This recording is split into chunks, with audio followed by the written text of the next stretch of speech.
जय जिनेन्द्र। बजीवमजीवं दवं जिणवरवसहेण जेणलीदिष्ठं देविन्दविन्दवन्दं वन्दे तं संवदा शिरसा। पंच परमेष्ठी भगवान की जय। पिछली पाठशाला में अजीव द्रव्यों की चर्चा प्रारंभ हो गई थी और पुद्गल द्रव्य के अणु और स्कंद के बारे में बहुत से प्रश्नोत्तर और बहुत सी बातें हमारे सामने आई थी। पुद्गल द्रव्य, उसकी कौन कौन सी पर्याय होती हैं, अर्थात पुद्गल द्रव्य किन फॉर्म में हमारे सामने आता है, अब उसकी चर्चा इस गाथा में है।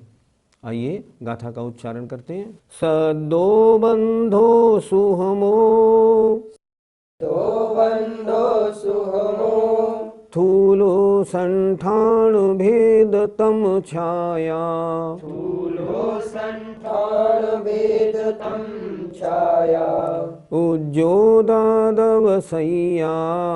उज्जोदादवसह्या, पुगल दवस पजाया।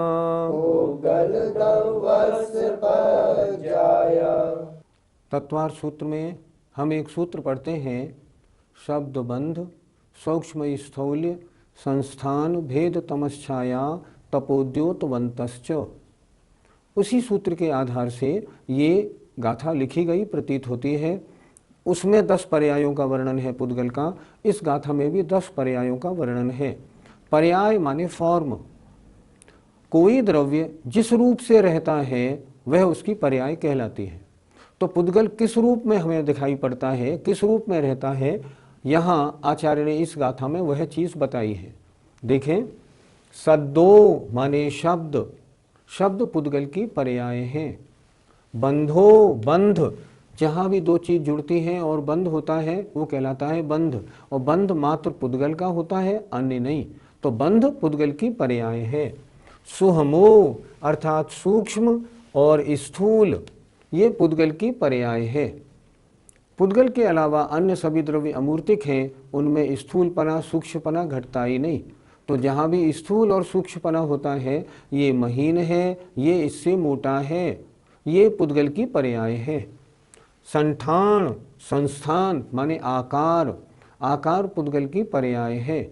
अमूर्तिक द्रव्य में आकार कैसे बनेगा? भेद माने टुकड़ा, कोई चीज़ तोड़ी, कोई घड़ा है वो टूटा, टूट के टुकड़े हुए, तो टुकड़े ये पुद्गल की पर्याय है। तम माने अंधकार, मतलब दृष्टि विरोधी, जो देखने में दिक्कत करता है, ऐसा अंधकार ये पुद्गल की पर्याय है। छाया, प्रतिबिंब या परछाई, ये छाया ये पुद्गल की पर्याय है।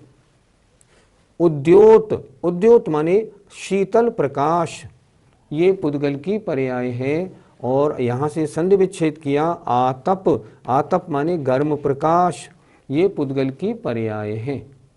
इस तरह सैया इनसे सहित पुद्गल द्रव्य की पर्याय होती हैं। फिर एक बार देखें, सद्दो, हम जो शब्द बोलते हैं, आपके पास जो मेरे शब्द पहुंच रहे हैं, ये पुद्गल की पर्याय है।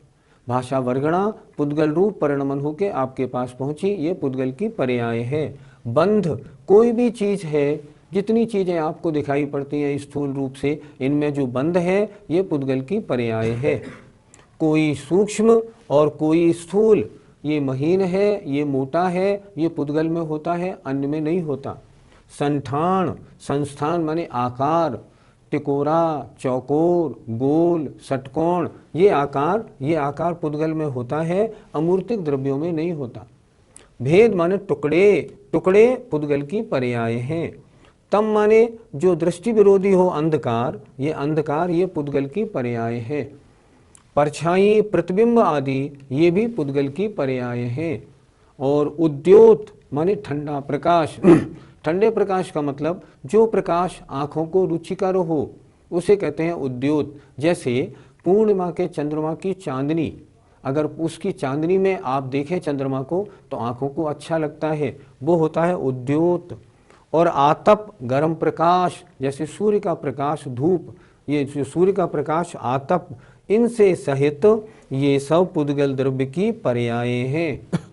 10 प्रकार की पर्यायों का वर्णन किया, 1 2 3 4 5 6 7 8 और उद्योत और आतप। इस तरह इस गाथा में तत्वार सूत्र के अनुसार पुद्गल द्रव्य की 10 पर्यायों का वर्णन है। शब्द अर्थात भाषा जो पुद्गल की पर्याय है, जरा इसको समझा दीजिए। मेरा जो शब्द आपके पास पहुंच रहा है ये पुद्गल है कि नहीं? पुद्गल है।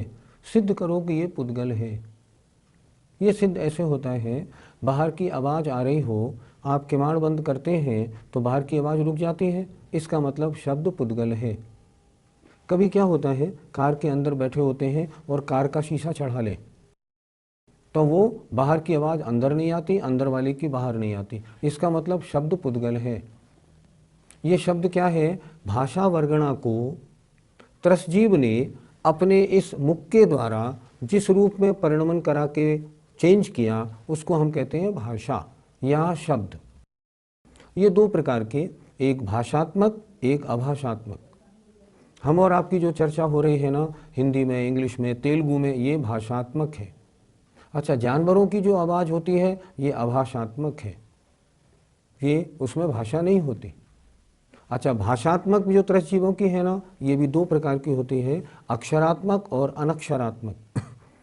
हमारी और आपकी जो बात है ना वो अक्षरात्मक है, और जो बिना अक्षर वाली बात होती है वो अनक्षरात्मक है। लेकिन जितनी भी शब्द वर्गणा है ना, ये सब पुद्गल की पर्याय होती है।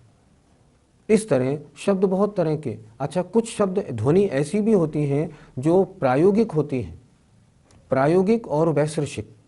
जैसे किसी ने घंटा बजाया तो ये आवाज़ जो आई ये प्रायोगिक, अपने आप बादल गरजे ये वैशेषिक। ये सब क्या है? ये सब शब्द वर्गणा है, और ये शब्द वर्गणा सारी की सारी पुद्गल होती है। इसी तरह जो 10 भेद आपको बताए ये सब पुद्गल की पर्याय हैं। पर्याय किसे कहते हैं?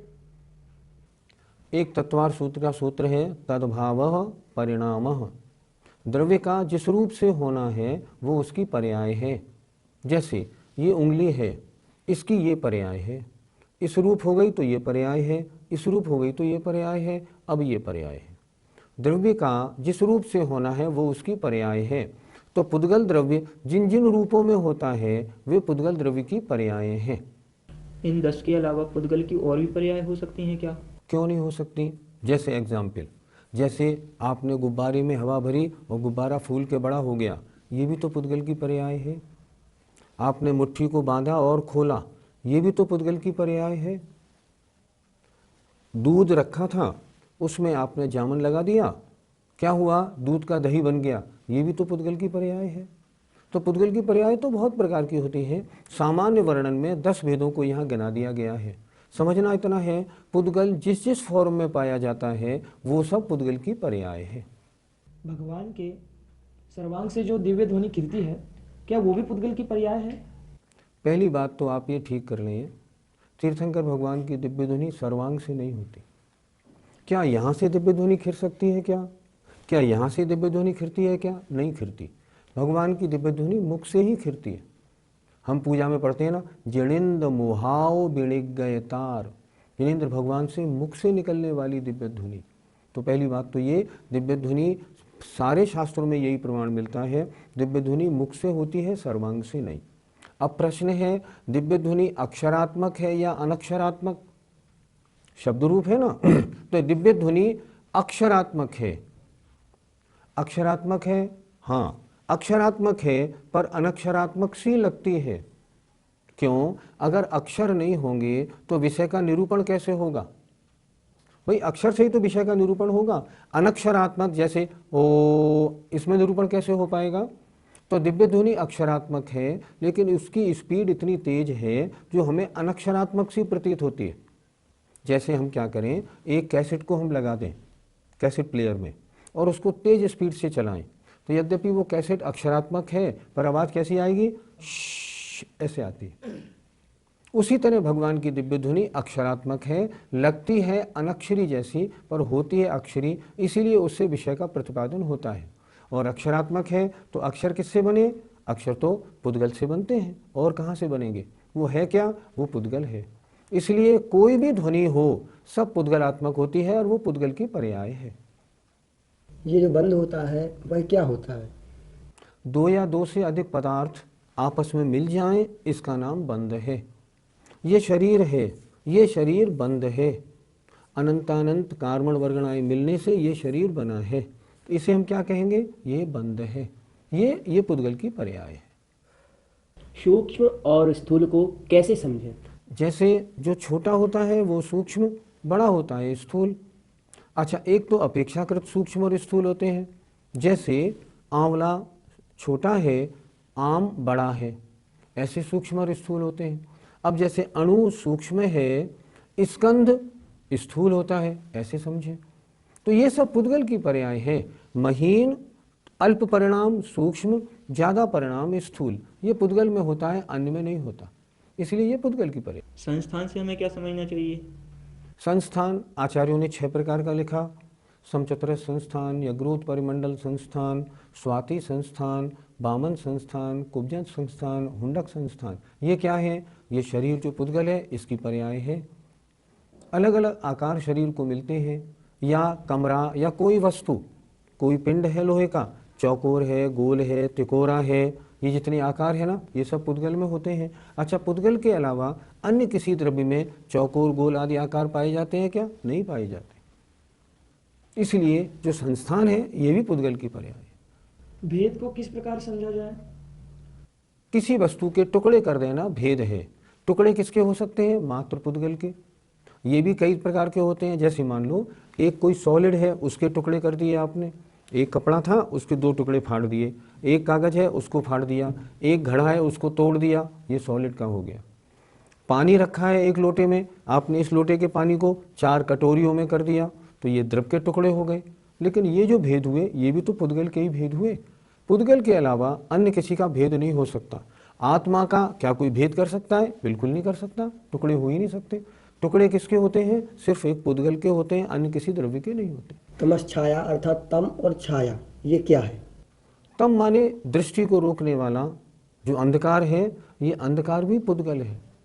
और ये परछाई जो पड़ रही है ना, ये भी तो पुद्गल की परछाई है। परछाई स्वयं पुद्गल है। फोटो आपने ली, ये फोटो क्या है? ये भी तो पुद्गल है। आपके टीवी पर जो चित्र आ रहा है ये क्या है? ये भी तो पुद्गल है। ये सब पुद्गल है। आतप और उद्योत को हम कैसे समझें? आतप माने गर्म प्रकाश, सूर्य का प्रकाश है या सूर्यकांत मणि का गर्म प्रकाश है, ये आतप है। चंद्रमा की रोशनी है या चंद्रकांत मणि का प्रकाश है, ये उद्योत है। उद्योत को और तरह से भी समझ सकते हैं। जैसे जुगनू है, जुगनू का शरीर चमकता है, ये उद्योत है। रात्रि में आप जाएं, सामने जो बैल वगैरह आते हैं ना, उनकी आंख चमकती है, ये उद्योत है। ये भी तो पुद्गल की पर्याय है। इस तरह ये जो 10 बताई गई ये पुद्गल की पर्याय हैं। इनके अलावा पुद्गल की अन्य पर्यायें भी होती हैं। इस तरह पुद्गल की पर्यायों की चर्चा आज पूरी हुई। पुद्गल द्रव्य की बात हो गई, अब आगे धर्म द्रव्य की बात होगी। गई परिणयाण धम्मो, गई परिणयाण धम्मो, पुद्गल जीवाण गमन सहयारी, पुद्गल जीवाण गमन सहयारी, तोयम जहमक्षाणम, तोयम जहमक्षाणम, अच्छन्ताणेव सोणे, अच्छन्ताणेव सोणे। गई, गई माने गति, गति माने चलना। परिणयान परिणत अर्थात गति से परिणत अर्थात चलते हुए। पुद्गल जीवाण, पुद्गल और जीवों को। धम्मो धर्म द्रव्य, गमन मन चलने में सहकारी होता है। फिर एक बार देखें, जो गई परिणयान चलते हुए पुद्गल जीवाण, पुद्गल और जीवों को चलने में सहकारी होता है, उसे धर्मद्रव्य कहते हैं।